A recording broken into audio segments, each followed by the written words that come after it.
Hi friends, இன்றைக்கி நம்மளோட சேனலில் வீடியோவில் வந்து உருளைக்கிழங்கு பட்டாணி குருமா தான் பார்க்க போகிறோம். சிம்பிளாக வாங்க நான் எப்படி செய்கிறேன்னு உங்களுக்கு சொல்கிறேன். குருமாவுக்கு தேவையான பொருள் பார்க்கலாம். ஒரு மிக்சி ஜாரில் அரை மூடி தேங்காய், 2 ஸ்பூனு பொட்டுக்கடலை போட்டுக்கலாம்.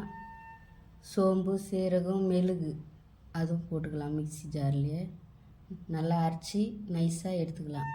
கேஸ் பற்ற வச்சு குக்கரை வச்சு ஒரு 4 ஸ்பூன் எண்ணெய் ஊற்றிக்கலாம். பட்டை, லவங்கம், கிராம்பு, ஏலக்காய், வெங்காயம்லாம், பச்சை மிளகா, ஒரே ஒரு பச்சை மிளகா, இஞ்சி பூண்டு பேஸ்ட்டு போட்டு நல்லா வதக்கலாம். ஒரே ஒரு தக்காளி கட் பண்ணி வச்சுருக்குறேன், அதுவும் போட்டுக்கலாம். நல்லா தக்காளி வதங்கிட்டு உப்பு 1 ஸ்பூன் போட்டுக்கலாம். உப்பு போட்டு நல்லா வதக்கிக்கலாம்.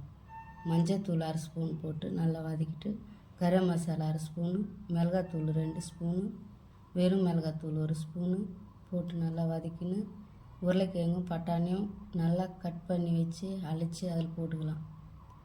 நல்லா வேகத்துக்கு நல்லா கலரி விட்டுக்கலாம். தேங்காயும் சீரகமும் அரைச்சி வச்சோம் இல்லையா, அதுவும் ஊற்றிக்கலாம்.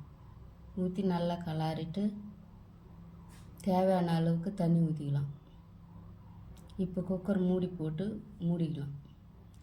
ஒரு 2 விசில் வந்த பிற்பாடு உங்களுக்கு காட்டுறேன்.